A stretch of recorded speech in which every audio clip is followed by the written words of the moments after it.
दोस्तों नमस्कार। आज के वीडियो में आपका स्वागत है। हम प्रतिदिन आपके लिए समाचार पत्रों से कुछ महत्वपूर्ण बिंदु जो प्रतियोगिता परीक्षा एवं आदि जानकारी के लिए बहुत महत्वपूर्ण होता है वो आपके लिए लेके आते हैं। तो आज का पहला समाचार है, राजधानी समेत राज्य के सभी शहरी निकायों में किसी भी मकान, जमीन, दीवार, होर्डिंग संरचना या सार्वजनिक जगहों पर विज्ञापन प्रदर्शित करने के लिए व्यक्ति या एजेंसी को नगर निकाय में निबंधन कराकर शुल्क जमा करना होगा। इसके लिए शहरी निकायों को अलग-अलग विज्ञापन जोन में बांटा जाएगा। शहरी निकाय अलग-अलग विज्ञापन जोन में हर श्रेणी के विज्ञापन के लिए खुली बोली जारी करेंगे। बोली प्रक्रिया के आधार पर ही प्रत्येक विज्ञापन जोन के लिए प्रति वर्ग फुट के हिसाब से होर्डिंग समेत अन्य सार्वजनिक विज्ञापन की दर निर्धारित की जाएगी। शहरी निकायों पर इस नीति को लागू करने के लिए नगर विकास एवं आवास विभाग ने बिहार नगर पालिका क्षेत्र विज्ञापन नियमावली 2023 की अधिसूचना जारी कर दी है। अगला महत्वपूर्ण न्यूज है, मिथिला को मुख्यमंत्री नीतीश कुमार बुधवार को सौगात देंगे। मुख्यमंत्री बुधवार को समाधान यात्रा के दौरान मिथिला की कला संस्कृति से देश विदेश के लोगों को रूबरू कराने और बिक्री के लिए आधुनिक बाजार उपलब्ध कराने के उद्देश्य से दिल्ली हाट की तर्ज पर मधुबनी जिले के झंझारपुर प्रखंड के अररिया संग्राम में NH 57 के किनारे नवनिर्मित मिथिला हाट का लोकार्पण करेंगे। जल संसाधन एवं सूचना जनसंपर्क मंत्री संजय झा ने मंगलवार को अधिकारियों के साथ मिथिला हाट का लोकार्पण करेंगे। जल संसाधन एवं सूचना एवं जनसंपर्क मंत्री संजय झा ने मंगलवार को अधिकारियों के साथ मिथिला हाट का स्थल निरीक्षण कर लोकार्पण की तैयारियों की समीक्षा करी। अगला महत्वपूर्ण न्यूज है दोस्तों,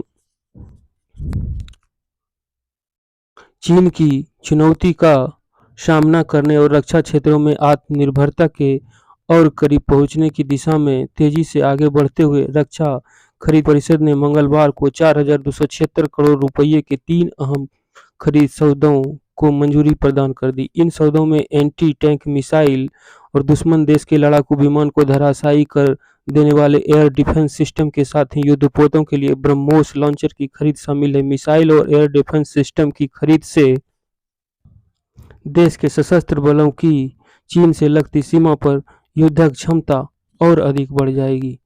अगला महत्वपूर्ण न्यूज है, प्रत्येक शिक्षा बोर्ड के शीर्ष 20 परसेंटाइल छात्रों को अब IIT और NIT में प्रवेश नियमों में छूट मिलेगी।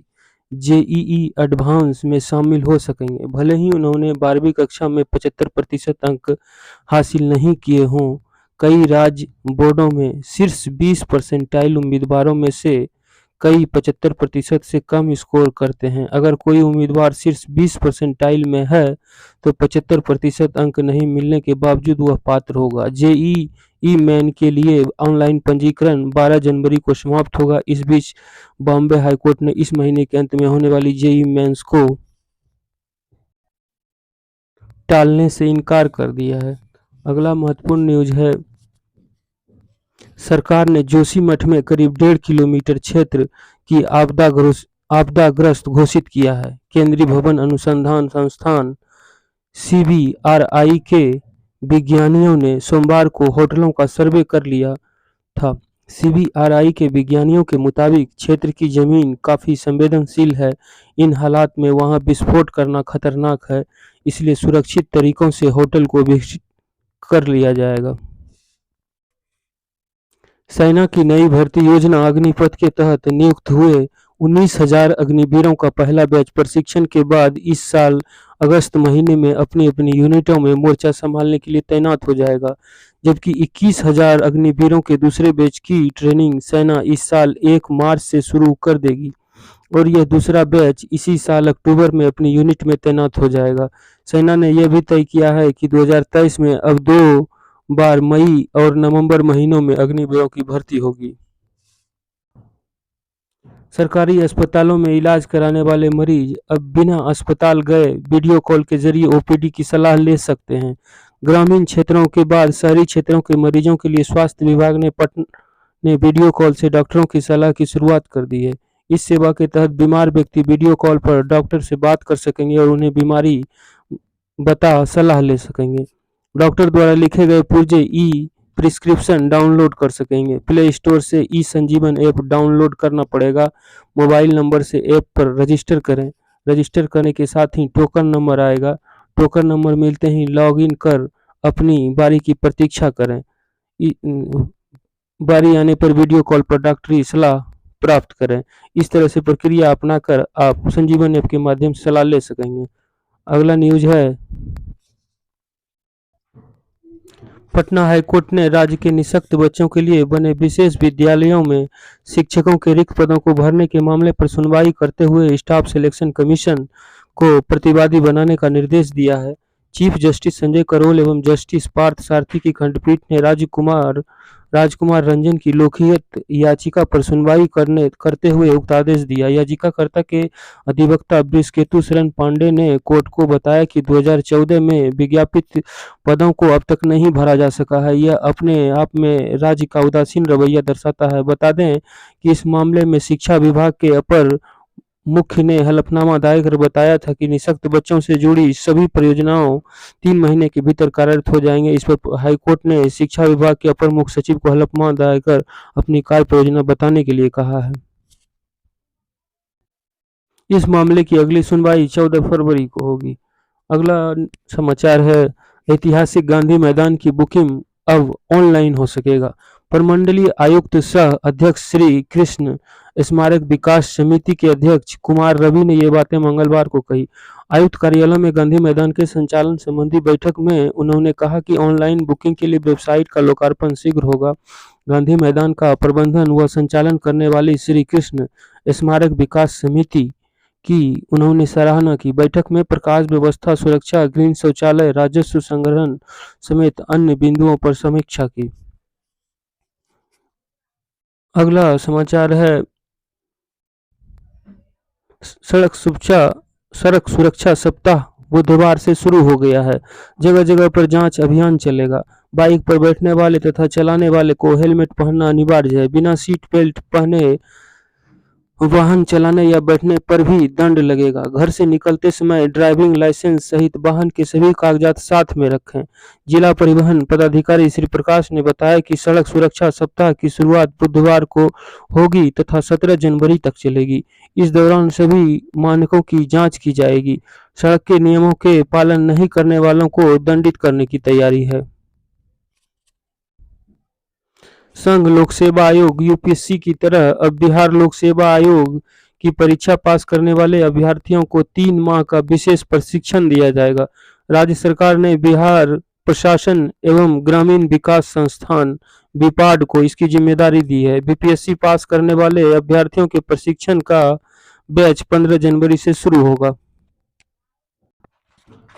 खाद्य पदार्थ की जांच के लिए आगमकुआं स्थित बिहार की इकलौती जांच प्रयोगशाला में 2 साल से बंद नमूनों की कानूनी जांच जल्द ही शुरू हो जाएगी। इसके लिए 10 करोड़ रुपये से अधिक का लागत वाली 3 अत्याधुनिक जांच मशीनों को लगाने और व्यवस्था विकसित करने का काम पूरा हो गया है। इन मशीनों को चलाने के लिए 3 प्रशिक्षित विशेष मिल चुके हैं। इस प्रयोगशाला में 4 खाद्य विशेषज्ञों की तैनाती के लिए नियुक्ति प्रक्रिया अंतिम चरण में है। यहाँ 3 टेक्नीशियन पहले से कार्यरत हैं। परिसर का सौंदर्यीकरण कर विकसित की गई खाद्य जांच प्रयोगशाला का उद्घाटन इसी माह होने की उम्मीद है। बिहार में बांका जिले के मंदार से शुरू हुई कांग्रेस की भारत जोड़ो यात्रा भागलपुर और नवगछिया से गुजरते हुए भागलपुर को खगड़िया जिले की सीमा में प्रवेश कर गई। अब यह यात्रा तय कार्यक्रम के तहत 5 दिनों की ब्रेक के बाद 16 जनवरी को खगड़िया जिले से ही शुरू होगी। सोमवार को रात्रि विश्राम के बाद सुबह सयादेव महाविद्यालय गौरीपुर से 6ठे दिन की यात्रा शुरू हुई।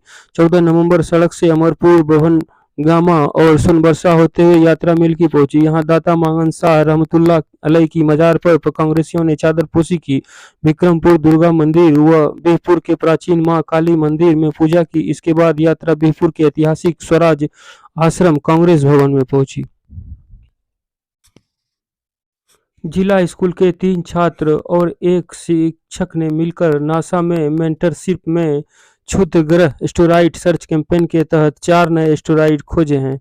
ये नए एस्टेरॉयड नासा ने अंतिम चयन के लिए एस्ट्रोलॉजिकल सॉफ्टवेयर पर अपलोड कर दिए हैं। अंतिम चयन के बाद छात्रों के नाम पर एस्टेरॉयड के नाम रखे जाएंगे। ये खोज टीम सप्तऋषि इंडिया के तहत आमंत्रित बच्चों ने की है। टीम में कुल 10 छात्र व 4 ट्रेनर शिक्षक शामिल थे। इनमें शामिल गया के 5 बच्चों में 3 +2 स्कूल जिला स्कूल के छात्र हैं। स्कूल के रसायन शास्त्र के शिक्षक डॉक्टर देवेंद्र कुमार सिंह को भी ट्रेनर शिक्षक के रूप में आमंत्रित किया गया था। नासा के partner international astronautical search collaboration के तहत पूरे विश्व में टीम बनाई जाती है। अगला महत्वपूर्ण न्यूज है, अमिताभ बच्चन जुड़ेंगे सड़क सुरक्षा कार्यक्रम से। सड़क सुरक्षा के अभियान को जन जन तक पहुंचाने के लिए सड़क परिवहन मंत्रालय प्रख्यात अभिनेता अमिताभ बच्चन का भी सहयोग लेने जा रहा है। सड़क सुरक्षा लोगों के व्यवहार और आदत में शामिल करने के लिए मंत्रालय अमिताभ समेत कुछ अन्य सेलिब्रिटी को अपने अभियान में शामिल करने जा रहा है। अमिताभ बच्चन सड़क परिवहन मंत्री नितिन गडकरी के साथ एक टॉक शो के जरिए इस अभियान से जुड़ेंगे, जिसका रीव कर ली गई है। इस शो की स्क्रिप्ट प्रसून जोशी ने लिखी है। रेलवे के कर्मचारियों को राहत भरी खबर है। वरिष्ठता के आधार पर तो उन्हें प्रोन्नति का लाभ मिलेगा ही, अब योग्यता के आधार पर भी मेरिट बनेगी। इसके लिए विभागीय परीक्षा भी कराई जाएंगी। इस निर्णय का सबसे अधिक लाभ वाणिज्य विभाग के संयुक्त पदों पर काम करने वाले कर्मचारियों को मिलेगा। रेलवे में कर्मचारियों को अधिकारी वर्ग में जाने के लिए विभागीय परीक्षा कराई जाती है, लेकिन एक ही विभाग में पदोन्नति के लिए वरिष्ठता का ही क्रम अपनाया जाता है। इस कारण काफी संख्या में कर्मचारी योग्य होने के बाद भी कनिष्ठ होने की वजह से प्रोन्नति नहीं पा पाते हैं। अगला महत्वपूर्ण न्यूज है, विश्व की सबसे लंबी रिवर क्रूज यात्रा के लिए गंगा विलास जलयान मंगलवार सुबह लगभग 9:25 पर वाराणसी के रामनगर रालपुर पोर्ट पहुंचा। मौसम खराब होने के कारण यह 3 दिन देरी से पहुंचा है। क्रूज से डिब्रूगढ़ जाने के लिए स्विट्जरलैंड के 32 सैलानी और एक जर्मन गाइड भी एयर इंडिया के विमान से दिल्ली से काशी पहुंच गए हैं। प्रधानमंत्री नरेंद्र मोदी 13 जनवरी को वाराणसी के रविदास घाट से 3200 किलोमीटर लंबी असम के डिब्रूगढ़ तक की यात्रा को वर्चुअली हरी झंडी दिखाकर रवाना करेंगे। 51 दिनों की इस यात्रा के दौरान सैलानी भारत की ऐतिहासिक, सांस्कृतिक, धार्मिक और समृद्ध जैव विविधता का अवलोकन करेंगे। अमेरिका, यूरोप और चीन की विकास दर में कमजोरी को देखते हुए विश्व बैंक ने चेतावनी दी है कि वैश्विक अर्थव्यवस्था पर मंदी का खतरा मंडरा रहा है। विश्व बैंक ने अपनी एक रिपोर्ट में कहा कि उसने कैलेंडर वर्ष के वैश्विक विकास के अपने पूर्वानुमान को लगभग आधा घटाकर 1.7% कर दिया है। पिछले अनुमान में विश्व बैंक ने 3% की विकास दर का अनुमान लगाया था। यदि यह पूर्वानुमान सटीक बैठता है तो 2008 की मंदी वाला 3 साल और 2020 की महामारी वाला वर्ष छोड़कर यह 3 दशकों में सबसे कम विकास दर होगा। एक सप्ताह पहले अंतर्राष्ट्रीय मुद्रा कोष IMF द्वारा जारी रिपोर्ट में भी इसी तरह का निराशाजनक तस्वीर पेश की गई थी। IMF प्रमुख क्रिस्टिना जॉर्जीवा ने एक कार्यक्रम में कहा था कि साल दुनिया का 1/3 हिस्सा मंदी की चपेट 3 में आ जाएगा। विश्व बैंक ने अपनी रिपोर्ट में यह भी कहा है कि अमेरिका इस मंदी से बच सकता है। भारत ने चालू विपणन वर्ष 2022-23 में 4 जनवरी तक 16.92 लाख टन चीनी का निर्यात किया है। खास बात यह है कि इस दौरान 59,596 टन चीनी पड़ोसी चीन को भेजी गई है। उद्योग संगठन all India sugar trade association AISTA के मुताबिक 4 जनवरी तक बांग्लादेश को 1.47 लाख टन और श्रीलंका को 82,462 टन चीनी का निर्यात किया गया है। सरकार जल्द ही सूचना प्रौद्योगिकी, सर्वर, IT हार्डवेयर उत्पादन से जुड़ी प्रोत्साहन PLI योजना शुरू कर रही है। इसके अलावा मैन्युफैक्चरर्स को भी अतिरिक्त प्रोत्साहन दिया जाएगा, जो अपने उत्पादों में देश की तैयार की गई बौद्धिक संपदा का इस्तेमाल करेंगे। VLSI डिजाइन कॉन्फ्रेंस 2023 को वर्चुअल तौर पर संबोधित करते हुए दूरसंचार राज्य मंत्री राजीव चंद्रशेखर ने कहा कि सरकार ने फ्यूचर डिजाइन प्रोग्राम का ऐलान कर दिया है। केंद्र ने एक बार फिर कोयला आयात से जुड़े नियमों को बदल दिया है। बिजली नियंत्रण ने सभी बिजली संयंत्रों से कहा है कि सितंबर 2023 की मांग को ध्यान में रखते हुए उनकी तरफ से कुल खपत का 6% तक कोयला बाहर से आयात करने की व्यवस्था होनी चाहिए। ऐसा देश में बिजली की खपत बढ़ने की संभावना को देखते हुए किया गया है। बिजली मंत्रालय ने संयंत्रों से यह भी कहा है कि अगर उन्होंने पर्याप्त कोयला आपूर्ति सुनिश्चित नहीं की, उन्हें घरेलू खदानों से दिए जाने वाले कोयलों में कटौती की जाएगी। बिजली मंत्रालय के अधिकारियों का कहना है कि घरेलू कोयला आपूर्ति बढ़ाकर और आपूर्ति व्यवस्था को स्मार्ट बनाकर चालू वित्त वर्ष के दौरान देश में बिजली किल्लत को टाल दिया गया है। लेकिन जिस तरह से मांग बढ़ रही है उसे देखते हुए आने वाले महीनों के लिए तैयार रहना चाहिए। यह भी अनुमान लगाया कि अप्रैल सितंबर 2023 से देश में कोयले की आपूर्ति मांग 2.4 करोड़ टन कम रह सकती है। FIH पुरुष हॉकी विश्व 2023 ओडिशा में भुवनेश्वर के कलिंगा स्टेडियम और राउरकेला के बिरसा मुंडा की स्टेडियम में 13 से 29 जनवरी तक खेला जाएगा, जिसका विधिवत उद्घाटन बुधवार को कटक के बाराबटी स्टेडियम में। इस समारोह में पुरुष हॉकी विश्व कप में हिस्सा लेने वाले 16 देशों के खिलाड़ियों और अधिकारियों के अलावा कई राज्यों के मुख्यमंत्री व अन्य विशिष्ट लोग हिस्सा लेंगे। फिल्म अभिनेता रणवीर सिंह और अभिनेत्री दिशा पाटनी के अलावा pop brand black swan, Orissa के श्रीलंका और कई स्थानीय कलाकार भी इस कार्यक्रम में प्रस्तुति देंगे। विश्व का सबसे बड़ा हॉकी स्टेडियम कौन सा है? आपको जानकारी होगा कि नेशनल हॉकी स्टेडियम लाहौर। दर्शक क्षमता के लिहाज से लाहौर का स्टेडियम बड़ा है, लेकिन अत्याधुनिक बैठने की क्षमता के लिहाज से बिरसा मुंडा स्टेडियम विश्व में सबसे बड़ा है।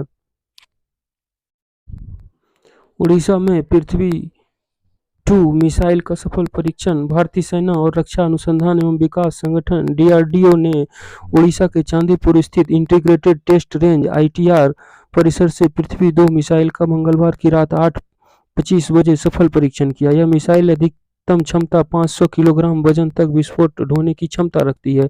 स्ट्रेटेजिक फोर्सेस कमांड से संचालित होने वाली इस मिसाइल का वजन 4600 किलोग्राम है। इसकी लंबाई 8.5 मीटर और व्यास 110 सेंटीमीटर है, जबकि इसकी मारक क्षमता 350 किलोमीटर के करीब है।